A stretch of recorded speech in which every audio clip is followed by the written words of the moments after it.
नमस्कार दोस्तों share market में पैसा कमाने आते हैं, लेकिन असल में सबसे ज्यादा कमाई कौन करता है? Operator, big investor, foreign funds? नहीं, सबसे ज्यादा कमाई है तो घंटी बजाने वाले। क्योंकि जब मार्केट क्रैश होता है ना, तो हम सबके दिमाग में एक ही आवाज आती है, घंटी बज चुकी है भैया, अब पैसा गए। आज के वीडियो में आपको शेयर मार्केट में ऐसे समझाऊंगा जैसे आपकी पड़ोस वाली आंटी आपको सब्जी का भाव समझाती है। आसान, मजेदार। और आज जो हम मित्रों कवर करें वो है शेयर मार्केट क्या होता है, स्कैम क्या होता है, शेयर कैसे चुने, फ्यूचर एंड ऑप्शंस क्या होते हैं, म्यूचुअल फंड क्या है, और सबसे जरूरी लॉस से कैसे बचे। क्योंकि प्रॉफिट की बात तो सब करते हैं, नुकसान की बात कोई नहीं करता। तो तैयार हो जाएं, क्योंकि आज सीखेंगे भी और हंसेंगे भी। देखो, शेयर मार्केट मतलब है दाल चावल जैसा सिंपल, मतलब जिसमें सिर्फ शेयर की खरीद और फरोख्त होती है। और दोस्तों स्टॉक मार्केट, जबकि स्टॉक मार्केट में शेयर भी आते हैं, डेरिवेटिव्स भी आते हैं, फ्यूचर ऑप्शंस भी आते हैं, डिवेंचर्स भी आते हैं। यानी स्टॉक मार्केट मतलब स्मार्टफोन, जिसमें कैमरा, गेम, ऐप और विभिन्न प्रकार का सोशल मीडिया ऐप सब मिलेगा। फर्क समझेंगे इंट्राडे और डिलीवरी के बारे में। डिलीवरी ट्रेडिंग मतलब शेयर खरीदो, डीमेट में रखो, शादी के रिश्ते जैसा लंबा। यानी इंट्राडे मतलब सुबह की शादी, शाम को तलाक, बाय भी आज, सेल भी आज। डिलीवरी में सुबह उठते ही शेयर आपके पास होते हैं, लेकिन इंट्राडे में सुबह तक आपका खुद का भविष्य पक्का नहीं होता है। आज मित्रों हम इस बात पे सुनेंगे कि बेस्ट शेयर कैसे चुने। सबसे, अगर कंपनी लॉस में हो तो दूर भागो, जितना कि आप इलेक्ट्रिसिटी बिल को देखकर भागते हैं। यानी अगर कोई कंपनी लॉस में है तो वो पहला है कि उससे आप सतर्क हो जाए। दूसरा, PE ratio, profit earning ratio. Profit ratio मतलब अगर वो इंडस्ट्री का 20 है और उस शेयर का 200 है, तो भाई ये शेयर नहीं है, ये सिर से निकलते हुए धुएं वाली ट्रेन है, इससे दूर रहें। यानी उस कंपनी के इंडस्ट्री का पीबी रेशियो से ज्यादा अगर आपकी कंपनी का पीबी रेशियो है, ठीक, तो उस पे आप पैसा न लगाएं, वो कहीं न कहीं मैनिपुलेटेड है। दूसरा मित्रों एक रेशियो होता है डेब्ट इक्विटी रेशियो, यानी कंपनी पर कर्जा कितना है, इसका भी ध्यान रखें। यदि कंपनी का कर्जा 2 गुने से भी ज्यादा है, 2:1, इक्विटी के 2 गुने से भी ज्यादा अगर कंपनी पर कर्जा है, तो एक दिन वो कंपनी आपसे पैसा मांग लेगी। चौथा रूल है मित्रों लिक्विडिटी। ऐसा शेयर में पैसा लगाओ कि जरूरत पड़ने पर उसको आप बेच भी पाओ। यानी कोई म्यूजियम वाले पुराने नॉन फॉर सेल्स में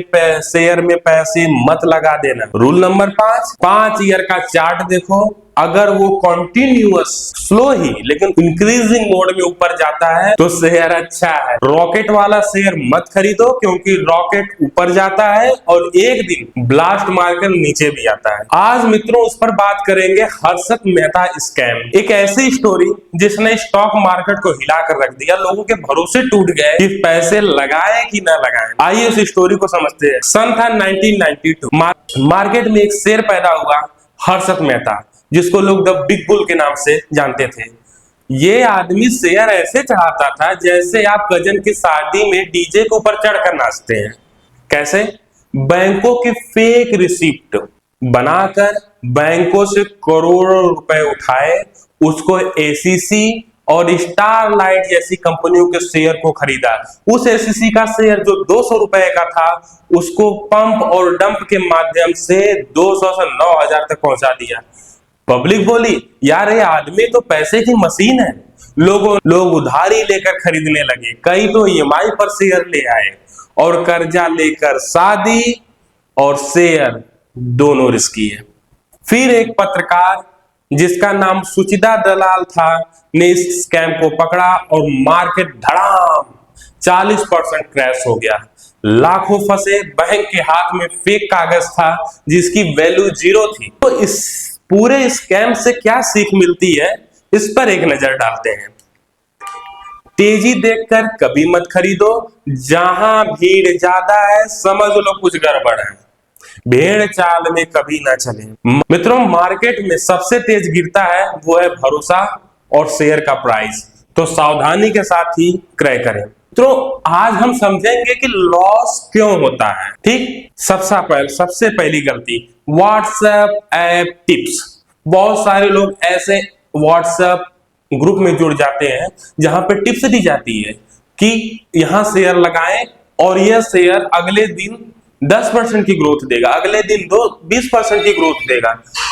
मित्रों कभी टिप पे पैसे नहीं लगाए जाते हैं, भाई ये शेयर खरीद लो डबल होगा। डबल तो मित्रों कभी दूध भी नहीं होता।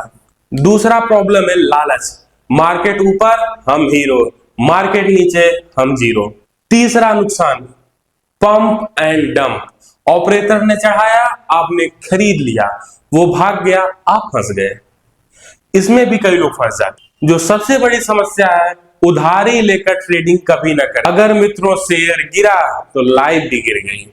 इस बात का ध्यान रखें। आज एक सबसे अट्रैक्टिव टर्मिनोलॉजी पर बात करते हैं जिसको बहुत सारे लोग जानना चाहते हैं, फ्यूचर एंड ऑप्शन। फ्यूचर्स क्या होता है दोस्तों? आज शादी की डेट फिक्स है लेकिन शादी भविष्य में है। यानी अगर रेट बढ़ा तो फायदा, अगर गिरा तो नुकसान। इसे कहते हैं फ्यूचर।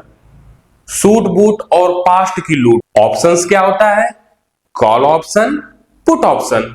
कॉल ऑप्शन मतलब दाम बढ़ा तो फायदा, पुट ऑप्शन मतलब दाम गिरा तो फायदा। नुकसान सिर्फ प्रीमियम का होता है, जैसे मूवी के टिकट, फिल्म बुरी निकली तो टिकट गया, पर बैंक बैलेंस सेफ है। तो ये हो गया ऑप्शंस। ऑप्शंस में हम भविष्य के किसी तिथि के शेयर लेने का वादा कर लेते हैं कि इस तिथि पर हम शेयर लेने का ऑप्शन मैंने कुछ प्रीमियम देकर खरीद लिया। लेकिन फ्यूचर्स मतलब उस डेट पे जाकर उस शेयर को खरीदना ही पड़ेगा। उसको जो प्राइस आपने तय कर दी, उस भविष्य की तिथि में जाकर उस शेयर को उस प्राइस पर आपको खरीदना पड़ेगा। और ये हो गया आपका फ्यूचर। तो शेयर स्टॉक मार्केट के एक और सेक्टर की बात करते हैं जिसका नाम है कमोडिटी मार्केट। मतलब वस्तुओं के लिए सट्टाबाजी, पक्के सट्टेबाज इसी में काम करते। यानी इसमें सोना चांदी और एग्रीकल्चरल प्रोडक्ट, यहाँ तक कि धनिया पुदीना तक की भी ट्रेडिंग होती है। यानी 1 कुंटल धनिया अगले 2 महीने कितने रुपए कुंटल बिके, इसका सौदा आज तय कर लिया जाता है। और अगर वह भविष्य में तय की हुई कीमत से ज्यादा की बिकती है तो उसको मुनाफा हो जाता है, उससे कम की बिकती है तो उसको घाटा हो जाता है। दोस्तों असल में कोई सामान खरीद फरोख्त नहीं की जा रही है। इसमें लोग बड़े चाव से कुंटल कुंटल, 5-5 कुंटल, 20-20 कुंटल का ऑर्डर पे हिसाब से सट्टेबाजी करते हैं। राय है मित्रों, इसमें पैसा कभी न लगाएं। ये एक प्रकार से बड़े इन्वेस्टर्स की चाल होती है आपके पैसे को लूटने के लिए। तो कृपया करके इस सेक्टर में तो पैसे न लगाएं। ये टोटल सट्टेबाजी है, इसमें किसी भी प्रकार का इन्वेस्टमेंट सीख नहीं चलती। आज मित्रों बात करते हैं म्यूचुअल फंड की। म्यूचुअल फंड क्या है, इसको बहुत ही आसान भाषा में समझते हैं। जैसे एक लड़का है राम, बहुत ही समझदार लड़का, वो भागा भागा मेरे पास आया और कहा सर मेरे पास कुछ पैसे हैं जिसको मैं स्टॉक मार्केट में लगाना चाहता हूँ। मैंने कहा बहुत बढ़िया है। उसने कहा लेकिन मैंने कोड पढ़ा रखा है, don't put all the eggs in one basket. तो सर मैं सारा पैसा एक शेयर में नहीं लगाऊंगा, मैं डाइवर्सिफाई करके लगाऊंगा। मैंने कहा बहुत बढ़िया है। मैं कुछ पैसा एजुकेशन सेक्टर में लगाना चाहता हूँ। देखता हूँ बहुत सारी कोचिंग संस्थाएं अपनी IPO ले आ रही है, जस्ट लाइक फिजिक्स वाला, जिसमें बहुत सारी ग्रोथ है। मैं कुछ पैसा अपना रिन्यूएबल एनर्जी सेक्टर में लगाना चाहता हूँ, कुछ पैसा बैंकिंग सेक्टर में लगाना चाहता हूँ, कुछ पैसा IT सेक्टर में लगाना चाहता हूँ, कुछ पैसा इंफ्रास्ट्रक्चर कंपनियों में लगाना चाहता हूँ, और कुछ पैसा मैं AI रिलेटेड कंपनियों में लगवाना चाहता हूँ क्योंकि उसका ग्रोथ सर मुझे बहुत सारा दिख रहा है। मैं बड़ा प्रभावित हुआ। मैंने बोला अरे पैसे कितने? बोला सर 1000 रुपए है। मैंने कहा भाई 1000 रुपए का शेयर तो तू सिर्फ रिलायंस का ही नहीं खरीद सकता, उसी में तेरे खत्म हो जाए। तो ऐसे लोगों के लिए जो अपने पैसों को डाइवर्सिफाई करके लगाना चाहते हैं और उनके पास पैसे कम है, तो उनके पास एक बहुत ही बड़ा अच्छा साधन होता है, वो है मित्रों म्यूचुअल फंड। यानी म्यूचुअल फंड पड़ोस की आंटी की किटी पार्टी जैसा होता है।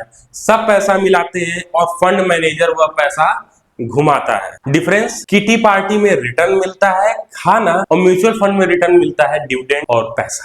ये बिगनर्स के लिए बेस्ट है क्योंकि यहाँ एक्सपर्ट काम करते हैं, आप सिर्फ पैसा लगा। लेकिन जी विभिन्न प्रकार के mutual fund, equity oriented mutual fund होते हैं, कुछ डेप्ट ओरिएंटेड म्यूचुअल फंड होते हैं, और बहुत सारे म्यूचुअल फंड्स ऐसे होते हैं जो लॉन्ग टर्म विजन के साथ बनाए जाते हैं। तो आप अपने विजन का ध्यान रखकर अपने विजन के आधार पर ही उस फंड में पैसे लगाएं। जरूरी नहीं वह म्यूचुअल फंड आपके लिए सही हो जो दूसरे के लिए सही। तो आप अपनी रिक्वायरमेंट के अनुसार अपने फंड मैनेजर से बात करके उस म्यूचुअल फंड फंड में पैसे को लगाएं। आज हम उस कुछ सीख के बारे में बात करेंगे जिसको ध्यान में रखकर ही हम लोगों को एक कॉमन सीख है, जिन फैक्टर्स को किसी भी कंपनी में अगर आप शेयर मार्केट में पैसे लगा रहे हैं तो उन पर विचार करके ही उसमें पैसे को लगाना चाहिए। पहला है लॉन्ग टर्म प्रॉफिट की संभावना सबसे ज्यादा, कोशिश करें शेयर को हमेशा लॉन्ग टर्म ही रखें। लॉन्ग टर्म में मित्रों आपको प्रॉफिट भी ज्यादा होता है। अगर टैक्सेशन के पॉइंट ऑफ व्यू से बात करें तो 1,25,000 रुपए तक आपको किसी भी प्रकार के लॉन्ग टर्म गेन पर टैक्स भी नहीं देना होता है। यहाँ पे गवर्नमेंट भी आपको प्रमोट करती है और कंपेरेटिवली आपको टैक्स भी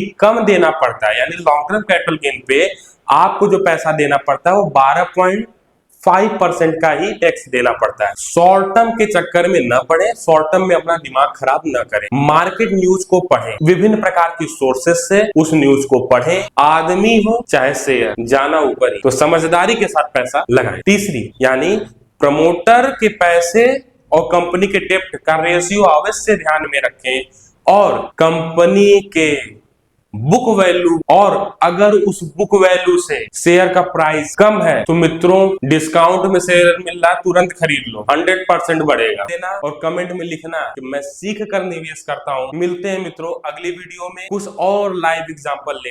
धन्यवाद दोस्तों।